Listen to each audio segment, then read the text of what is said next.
Good day, Mom. Our topic for today is all about central banking development and growth. So, this is the overview of our topic: nature of central banking, origin of central banking, the Bangko Sentral ng Pilipinas, BSP, and the economy, and lastly, the objectives and responsibilities of BSP.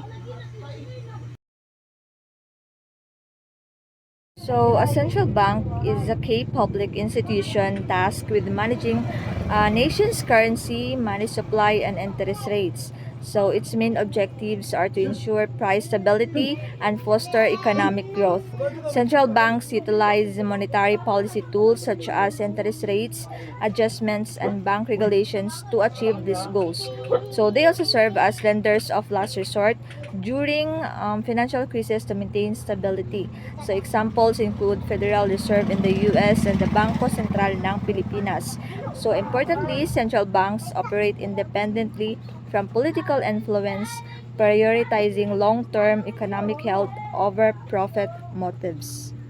So the following are the nature of central banking. So first is the implementation of monetary policy.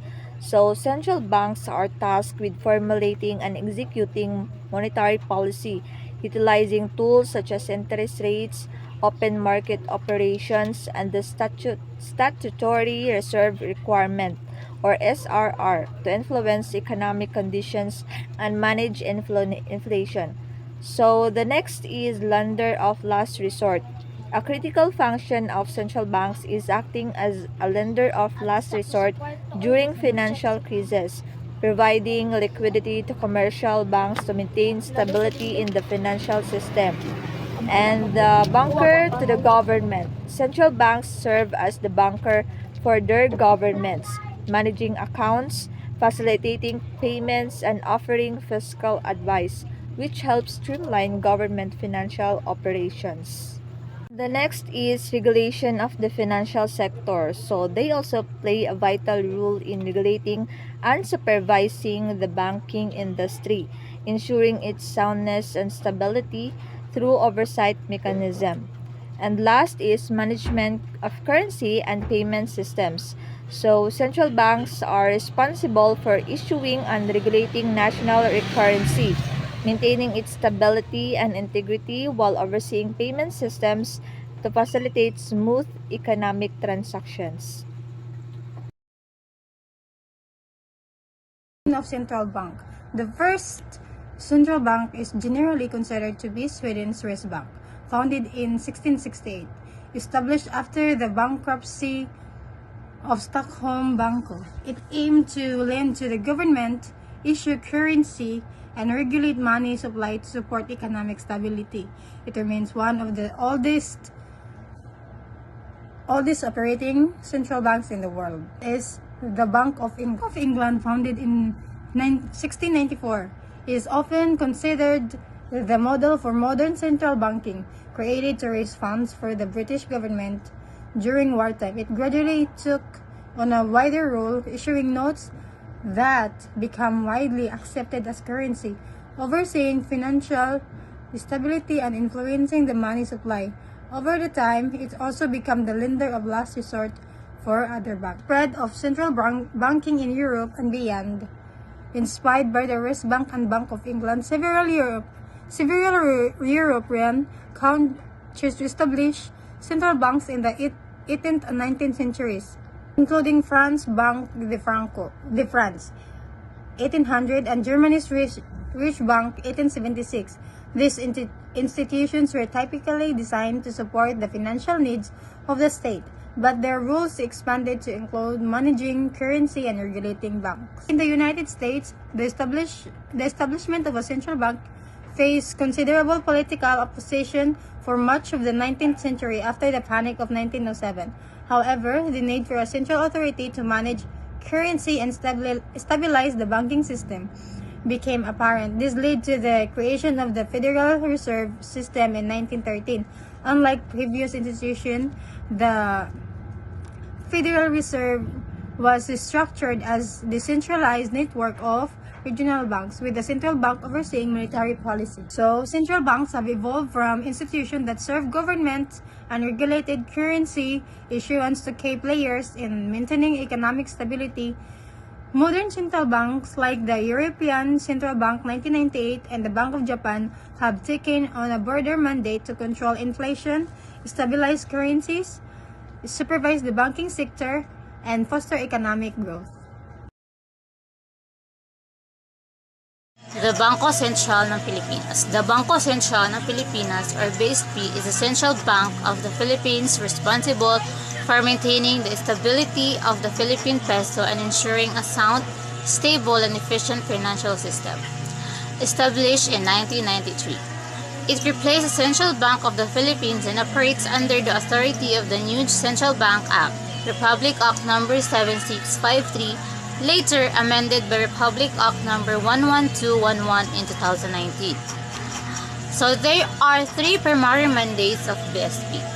So first, maintain price stability by controlling inflation to ensure stable prices, which is crucial for economic growth.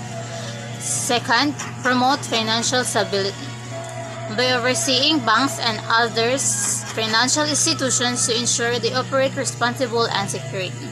And last, efficient payment and settlement system to support a reliable flow of funds with the economy. So the BSP is also responsible for formulating a monetary policy, ensuring currency, and managing the country's foreign reserves. So good afternoon everyone. Our next topic is about BSP and the economy. First is the Bangko Sentral ng Pilipinas, or BSP, and the economy and its function. First is monetary policy. Monetary policy, the BSP formulates and implements monetary policy to maintain price stability or low and stable inflation and support sustainable economic growth. And the second is financial supervision. The financial supervision, the BSP regulates and supervises banks and other financial institutions to ensure soundness and stability, protecting depositors and maintaining confidence in the financial system. Next is currency management. Currency management, the BSP issues and manages the Philippine peso, maintaining its value and ensuring sufficient currency in circulation. And next is payment system. The payment system, the BSP oversees and regulates the payment system in the Philippines, ensuring efficient and secure transactions. And next is foreign exchange reserves management. The BSP manages the country's foreign exchange reserves, providing a buffer against external shocks and exchange rate volatility. And the last is financial inclusion. Financial inclusion, the BSP actively promotes financial inclusions, aiming to make financial services accessible to all Filipinos. Second is the economy of central banking refers to the overall economic effects and implications of central bank actions and policies. Key aspects include: first, impact on inflation. Ang impact on inflation, mao ni siya ang BSP nag-adjust interest sa mga bangko para mapugnan ang pagsaka sa presyo sa mga butang. And the second is influence on interest rates. So ang BSP pod nag-adjust sa interest sa mga bangko para masiguro nga ang mga tao o mga negosyo makahulam sa salapi sa hustong presyo. Next is effect on economic growth. So ang BSP nag-adjust sa mga interest sa mga bangko para mapadayon ang pagtubo sa ekonomiya. And the next is impact on exchange rates. So ang BSP pod nagmanage sa atong mga salapi nga gikan sa ubang nasod aron mapadayon ang kantidad sa piso. And next is financial stability. So ang BSP pod nagbantay sa mga bangko o sa sistema sa pinansyal aron masiguro nga luwas og lig-on kini.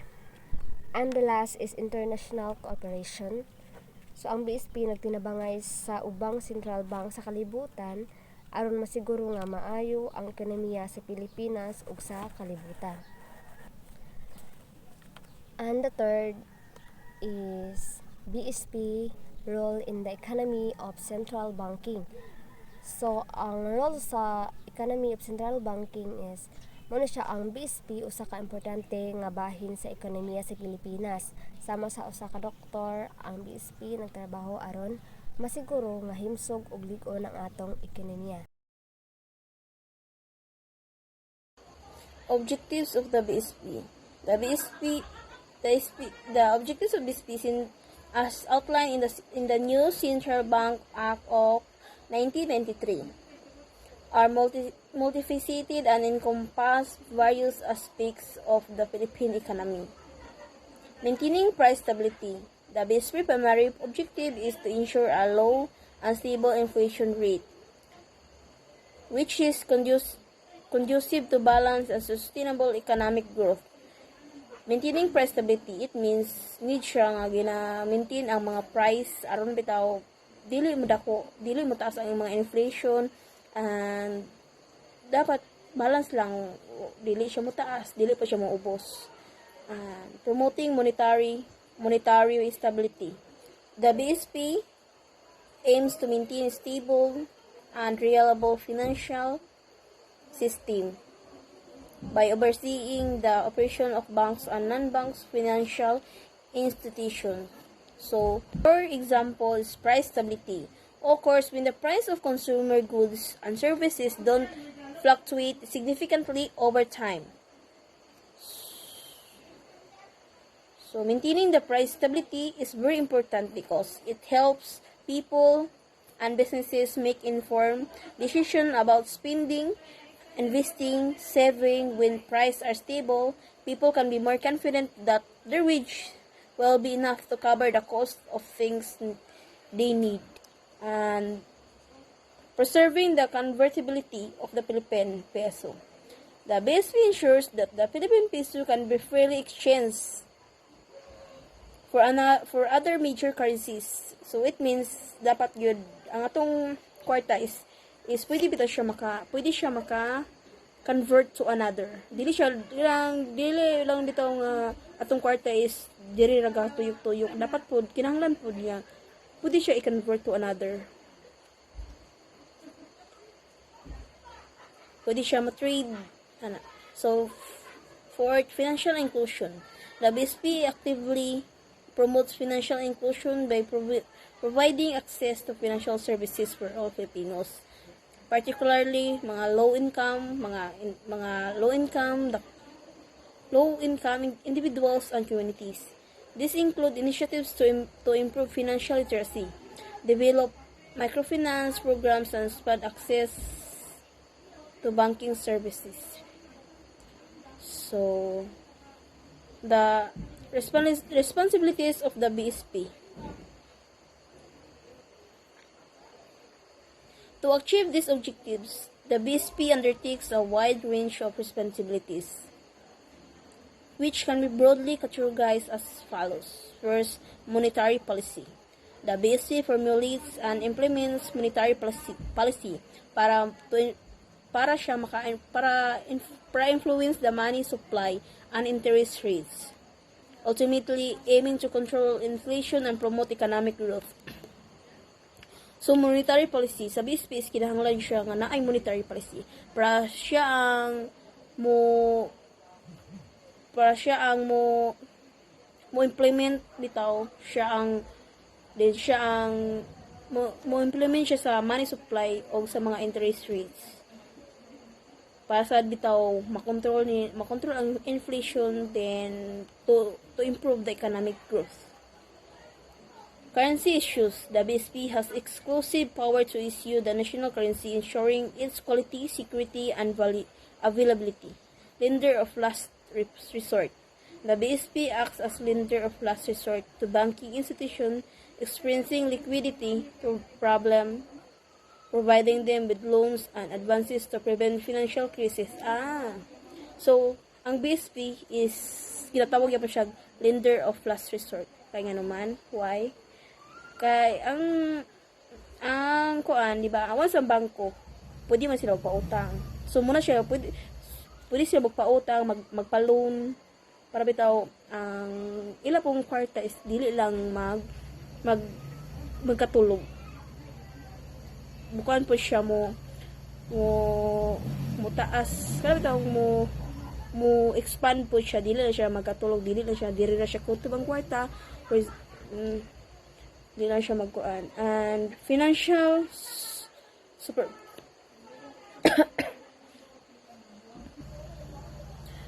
supervision. The BSP supervises the operations of banks and exercises regulatory power over non-bank financial institutions performing quasi-banking functions. This includes conducting examinations, setting prudential standards, and ensuring compliance with regulations. Management of foreign currency reserves. The BSP manages the country foreign currency reserving to ensure sufficient liquidity for international transactions and to stabilize the exchange rate. So the BSP is ginamanage po nila ang mga foreign currency aron bitaw makuan kung aron bitaw walay dili ka ma-scam, dili ka makuan, dili ka ma-scam lagi, para bitaw ma-ensure. And determination of exchange rate policy. The BSP determines the exchange rate policy of the Philippines, aiming to ensure orderly conditions in the foreign exchange market. Payment and settlements. System of oversight. The BSP ensures that efficient, secure, and reliable operation of payment system in the Philippines, facilitating the transfer of funds between bank and other financial institutions. So, payment and settlements, diba? So, once bank ka, dili siya pwede bitaw basta-bastahon lang. Kay it talks about money.